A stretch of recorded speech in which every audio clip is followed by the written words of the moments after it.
A Begingi Idegen Nyelvi Egyetemen tanulok, magyar nyelv és irodalom mesterszakon. Tavaly még alapszakos hallgató voltam, akkor ismerkedtem el az AI-jal. Nagyon hasznos eszköznek találtunk a csoporttársaimmal. Például, ha Magyarországgal vagy magyar kultúrával kapcsolatban szeretnénk megtudni valamit, bármikor kérdezhetünk az AI-t. Például, hogy mit minden árulnak a magyar piacon, vagy hogy hogyan zajlik a mohácsi buszojárás. Így sokkal élőbb képet kaphatunk Magyarországról. Ráadásul, mind kínai úr, mind magyar úr kérdezhetjük az AI-t, a DeepSeek pedig szintén magyar úr vagy kínai úr válaszol. Nagyon kár, hogy az első éves koromban nem volt AI. Azt tapasztaltam, hogy Kínában a technológia fejlődése segíti a kulturális öröksége megőrzését is. Idén nyáron Dél-Nyugat-Kínában jártam, ahol hagyományos nemzetségi hímzés technikát tanultam.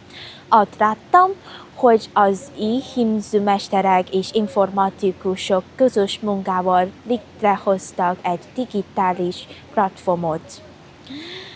Azért jó, mert a hímzett tárgyak nem maradnak fennörökké, de ha hímzés mintákat digitalizáljuk és feltöltjük őket a platformra, akkor megőrizhetjük őket is. Ezen kívül a platform segítségével új mintákat is tudnak tervezni. Ezen a platformon és a magyar weboldalon kerestem virágmintákat, és rájöttem, hogy a macsú hímzés rózsa alakján nagyon hasonlít a granát alma virágához. Ez ihletet adott nekem arra, hogy megpróbáljuk csinálni ilyen dolgokat, hogy az és macsú hímzés mintákat ötvözik. Például ez a minták én terveztem. Alapszakon magyar tanultam a Pekingi Idegen Nyelvi Egyetemen, most pedig a Pekingi Egyetemen nemzetközi újságírást tanulok mesterképzésen.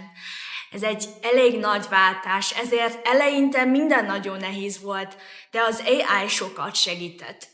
Rájöttem, hogy a segítségével tényleg bármit meg tudok tanulni, és szinte bármit ki tudok próbálni. Egy videós feladathoz még egy dalt is csináltunk az AI-jal, nagyon meglepődtem, hogy milyen jól lett. A mindennapokban azt tetszik a legjobban az AI-ban, hogy jó célokra is lehet használni. Az egyik órán olvastunk egy hírt, Nyugat-Kínában van Ganzi prefektúra, ahol gyönyörű tájak vannak, de nagyon magasan fekszik, és hatalmasak a távolságok. Régen, ha egy pedagógusnak orvosra volt szüksége, akár 14 órát is utaznia kellett. Emiatt sok pedagógust nem tudtak időben ellátni.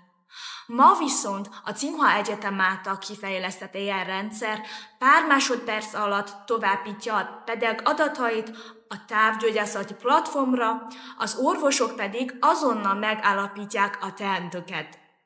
Ez óriási segítség a helyieknek. Viszont nem gondolom, hogy mindent a technológia határoz meg. Szerintem az AI korában még fontosabb az emberi gondolkodás és az empátia.